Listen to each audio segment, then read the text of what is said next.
राम जी का पता दो ही जगह से मिल सकता, या तो माता जानकी जी के चरण से या हनुमान जी की शरण से, तीसरा कोई उपाय ही नहीं पता का। खोजा पता तेरा तो फिर अपना पता पाया नहीं। भगवान का जब पता चल जाता है तो फिर अपना पता नहीं रहता है, उन्हीं भर का पता रहता है। हनुमान जी गए कहां? अशोक वाटिका में। महाराज जी, रामायण में दो वाटिकाओं का वर्णन है, एक अशोक वाटिका, एक पुष्प वाटिका। महाराज जनक की जो वाटिका है उसका नाम पुष्प वाटिका। पुष्प वाटिका में भी माता जानकी जी हैं, लेकिन वहां पर राम जी के मिलने के लिए प्रसन्न है। एक अशोक वाटिका है, राजा रावण की वाटिका है, वहां भी जानकी जी हैं, लेकिन प्रभु के विरह में वह दुखी हैं। बस इतना ही अंतर है भोगी और योगी की वाटिका में। भोगी की जो वाटिका होती है उसमें भक्ति माता रोती हैं, योगी की जो वाटिका होती है उसमें भक्ति माता प्रसन्न रहती हैं। यही अंतर है भोगी और योगी में। रावण की वाटिका पुष्प वाटिका, पुष्प वाटिका में माता जानकी अशोक वृक्ष के नीचे बैठी है। देखना कितना अद्भुत संयोग, वृक्ष का नाम है अशोक, माता सीता के हृदय में है शोक। रावण के यहां सब उल्टे ही उल्टा है, रावण के जितने काम सब उल्टे। रावण ने अपने बेटे का नाम रखा अक्षय कुमार।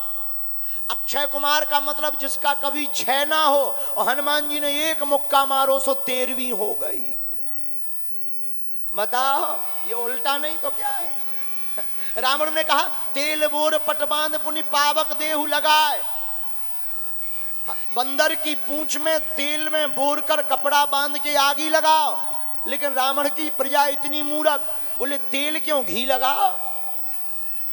रावण का पूरा सब कुछ उल्टा है। हनुमान जी गए अशोक वाटिका में। आहा, हनुमान जी ने सोचा यहां अशोक वाटिका में पहले देखें तो कहां जाएं। उसी वृक्ष के ऊपर बैठ गए जिसके नीचे माता जानकी जी बैठी, लेकिन बैठे हैं सावधानी के साथ। तरु पल्लव माहू रहा लुकाई, तरु पल्लव रहा लुकाई, करई विचार करो का। हनुमान जी पेड़े के ऊपर वृक्ष के पत्तों में छिप करके बैठ गए। अब विचार कर रहे। देखो सुंदर कांड की यही सुंदरता है कि इसमें हनुमान जी जगह जगह विचार करते। कपि मन हृदय विचार, दीन मुद्रिका डार तब, करई विचार करो का भाई। तो हनुमान जी लंका में विचार करते, यही सुंदर कांड की सुंदरता है। हनुमान जी विचार क्या कर रहे? जामवंत जी ने कहा था इतना करहूं तात तुम जाई, सीतह देख कहो सुधि आई। जामवंत जी ने कहा था देख कर आ जाओ, लेकिन रास्ते में चले तो सुरसा नाम की माता जी मिली, तो वो बोली राम काज सब करी हूं तुम बल बुद्धि निधान। जामवंत जी ने तो कहा था केवल देखना है, लेकिन सुरसा माता बोली देखना भर नहीं है, राम जी के सब काज करना। अब हनुमान जी सोचने लगे कि किसकी बात माने, लेकिन आगे चले तो लंकनी मिली। लंकनी ने भी हनुमान जी से कहा प्रवस नगर की जे सब काजा, जाओ आप राम जी के सब काज करो। अब हनुमान जी सोचने लगे जामवंत जी की माने या फिर सुरसा माता की माने या लंकनी की माने। लेकिन उसी समय त्रिजटा नाम की राक्षसी ने भी कहा सपने बानर लंका जारी, जातु धान सेना सब मारी। हनुमान जी ने कहा बस बन गया काम। क्यों?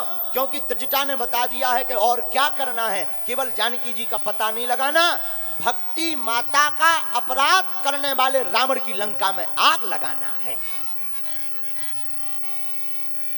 बोलो सीताराम, जोर से बोलो, और जोर से बोलो। एक बात बोले, जो भक्ति का अपराध करता है उनकी जिंदगी में लंका ही लग जाती है। भक्ति का, भक्त का, 3 लोगों के अपराध से बचो, भक्ति का, भक्त का और गुरु का। इन 3 अपराध से अगर बच गए तो ठीक है, नहीं तो जिन जिन ने भी इन तीनों का अपराध किया उनकी लंकाई लग गई। बोलो सीताराम, बोलो सीताराम। तो हनुमान जी पेड़ पर बैठे, रावण आया, तेहि अवसर रावण तह आवा, संग नारी बहु किए बनावा, बहु विधि खल सीतहि समझावा, सामदान भय भेद दिखावा। रावण आकर के जानकी जी से कहता है, तुम एक बार हमारी ओर देखो। तृण धरि ओट कहति वैदेही, सुमरी अवधपति परम स्नेही। रावण कहता हमारी ओर देखो। माता जानकी जी कहती हैं, रावण खबरदार, हमारे हृदय में तो केवल राम बसे हैं, हम राम के अलावा किसी दूसरे की तरफ नहीं देखेंगे। रावण कहता है कि सुनो, हम मंदोदरी तक को तुम्हें अपनी दासी, तुम्हारी दासी बना देंगे, मंदोदरी आदि सब दासी बना देंगे। मंदोदरी रावण की बात सुनकर अवाक रह गई कि ये पति है कि विपत्ति है, ये पति है कि विपत्ति। बोले क्यों? बोले विचित्र पति है, हमको ही दासी बनाने की बात कर रहा। लेकिन धन्य है मंदोदरी। मंदोदरी सोचती है मैं अपने पति के पास रह करके भी कितनी दूर हूं, और धन्य है माता जानकी, वो अपने पति से इतने दूर रह करके भी कितनी पास में है।